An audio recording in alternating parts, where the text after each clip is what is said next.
कई लोग कहते हैं महाराज जी, जिस रुद्राक्ष को हम पहनते हैं उस रुद्राक्ष को कहाँ नहीं पहनकर जाना चाहिए। 5 स्थान बताएं जहां रुद्राक्ष पहनकर नहीं जाया जाता। कितने स्थान है? 5। और रुद्राक्ष को 5 स्थान पर पहनकर नहीं जाते।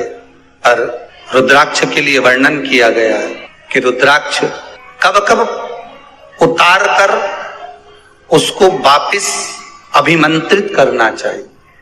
5 जगह पहनकर नहीं जाना चाहिए और रुद्राक्ष को अभिमंत्रित करना मतलब सीधा अमावस्या के दिन, पूर्णिमा के दिन, शिवरात्रि के दिन, श्रावण महीने के सोमवार को, प्रदोष के दिन, ये दिन आपके शरीर में जहां पर भी रुद्राक्ष है, आपके गले में अगर आप रुद्राक्ष पहने हो, आपके हस्त कमल में आप रुद्राक्ष पहने हो, आपने अपने पास में कहीं रुद्राक्ष रख रखा है, तो उस रुद्राक्ष को अमावस्या, पूर्णिमा, शिवरात्रि या श्रावण का सोमवार या प्रदोष आदि, इस दिन उस रुद्राक्ष को एक बार दूध में धोने के बाद उसमें थोड़ा सा सरसों का तेल अवश्य लगाना चाहिए।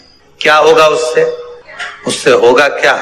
शिव महापुराण की कथा कहती है, महाराज रुद्राक्ष को दूध में धोने के बाद, स्नान कराने के बाद जल से स्नान कराया, थोड़ा सा सरसों का तेल लगा दिया। महाराज क्या मिलता है उससे? तो कहा उस रुद्राक्ष में बल प्राप्त होता है। कौन सा बल? जो शरीर के अंदर बीमारियां बढ़ती हैं, उस बीमारी को वो रुद्राक्ष धीरे धीरे समाप्त करना प्रारंभ कर देता है। पर एक और चीज याद रखना, जिस रुद्राक्ष के पानी को आप बीमारी के समय पर गलाकर पीते हो, उसमें सरसों का तेल नहीं लगाना। उसमें सरसों का तेल नहीं लगाना है। उसको तो आप केवल स्नान कराओ दूध से, जल से, और फिर उसको गला दीजिए, उसका पानी आप पीना चालू कर दीजिए। जिसको बड़ी बीमारी होती है उसके लिए हमें वर्णन किया रुद्राक्ष के जल। रुद्राक्ष का जल पिया जाता है शरीर के अंदर से रोग को, बीमारी को हटाने के, रोग बीमारी को समाप्त कर। तब 5 स्थान बता दिए, 5 जगह बता दी, 5 स्थान निश्चित कर दिए जहां पर रुद्राक्ष को पहनकर नहीं जाना।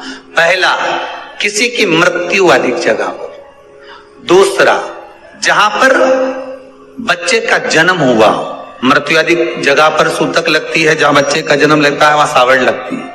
मतलब जीव जाने के बाद दुख का सूतक होता है, और बच्चा जब जन्म लेता है तो सुख की सावड़ रहती है। सुख की 2 स्थान।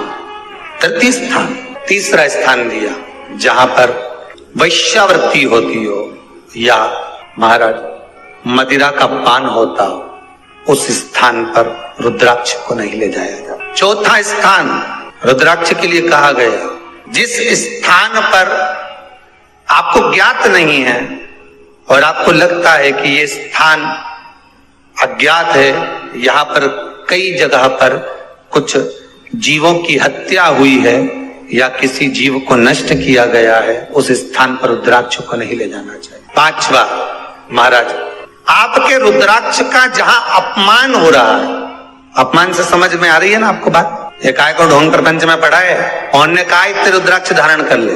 कौन ने कहा है? क्यों ढोंग प्रपंच में पढ़ा है? अगर हम रुद्राक्ष गले में पहन लेते और नारी का रजस्वला धर्म आ जाता है, रजो धर्म का समय आ जाता है, वो रुद्राक्ष हम गले में धारण कर रखते हैं, तो वो रुद्राक्ष क्या वो बेकार हो जाता है? पहले एक बात बहुत अच्छे से समझ में, आप सन्यासी हो, जम के बोलो जरा, आप तपस्वी हो, आप साधक हो, आप उपासक हो, या आप बैरागी हो, आप एक गृहस्थी हो, घर में रहने वाली माँ गोदी में रखा हुआ बालक अगर गंदगी भी कर दे, पूरे कपड़े को भी बिगाड़ दे, तो माँ बच्चे का कपड़ा बदल देती है, और बदल कर माँ को ये जरूरी नहीं है कि उसको साड़ी बदलना, उसको कपड़े बदलना या उसको फिर नहाना। बच्चा जब गोदी में होता है तो माँ की गोद में कितनी बार भी गंदगी कर दे, फिर माँ अपने कपड़े बार बार नहीं बदलती, उसी कपड़े से काम करती रहती है, उसी कपड़े से सेवा करती रहती है, उसी कपड़े से भगवान का पूजन भी करेगी तो भगवान स्वीकार करेगा। क्योंकि मातृत्व के लिए, माँ के लिए, नारी के लिए छोड़ दिया गया है कि तुम और हाँ, आप अगर पूजन करने बैठ रही हो तो आपको ये 7 दिन पूजन नहीं करना। पर रुद्राक्ष अगर आप पहन रहे हो, रुद्राक्ष अगर आप धारण कर रहे हो और अपने जीवन की सार्थकता के लिए स्वीकार कर रहे हो, जैसे तुलसी की माला और रुद्राक्ष की माला गले में पड़ी रहती है, तो ये कंपनी का ट्रेडमार्क होता है कि तुम कौन सी ब्रांड के हो। ये कंपनी का ट्रेडमार्क है। तुलसी की माला पहनकर प्राण छूट गए तो वैकुंठ चले गए, और रुद्राक्ष की माला पहनकर प्राण छूट गए तो कैलाश धाम चले गए। ये कंपनी का ट्रेडमार्क। छोटे रुद्राक्ष की माला, छोटा जो रुद्राक्ष होता है उसकी माला, कैंसर का जो मरीज होता है, अगर वो फर्स्ट स्टेज का कैंसर भी है, छोटे रुद्राक्ष अगर अच्छे हैं, 3 मुखी से लेकर 5 मुखी, 7 मुखी, 9 मुखी, 11 मुखी छोटा रुद्राक्ष मिल जाए, उसकी माला अगर पानी में डाल दी जाए और उस पानी को वो मन का ही डाल दो, उसी का पानी थोड़ा थोड़ा कैंसर के मरीज को सुबह दोपहर शाम श्री शिवाय नमस्तुभ्यम का जाप कर कर, पंचाक्षर ओम नमः शिवाय का जाप कर कर, शंकर शिव का नाम लेकर, महाकाल बाबा का नाम लेकर, विश्वेश्वर विश्वनाथ का नाम लेकर, केदारेश्वर का नाम लेकर, 12 ज्योतिर्लिंग का स्मरण कर कर अगर वो आचमन करना प्रारंभ कर दे तो कैंसर रोग में भी आराम मिलना प्रारंभ। केवल आचमन ही नहीं करना है,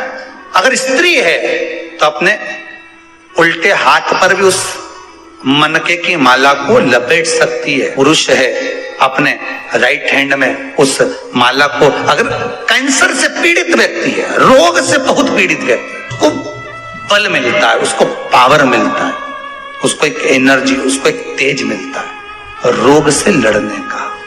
कई लोग कहते हैं महाराज जी रुद्राक्ष को सिद्ध कैसे करना चाहिए? तो शिव महापुराण में एक ही उपाय लिखा है, 108 बेलपत्र पर शंकर का नाम लिखकर समर्पित कर दो, या लाल चंदन चढ़ाकर समर्पित कर दो रुद्राक्ष के ऊपर, या उस रुद्राक्ष को आप अभिषेक में समर्पित करो, या उस रुद्राक्ष को सरसों के तेल में रखकर उसको फिर समर्पित शिव जी को। रुद्राक्ष को निकाला, शंकर जी के ऊपर रखा, शिव जी के चरणों में रखा, अभिषेक किया, उसको धारण किया। सिद्ध कैसे करना है?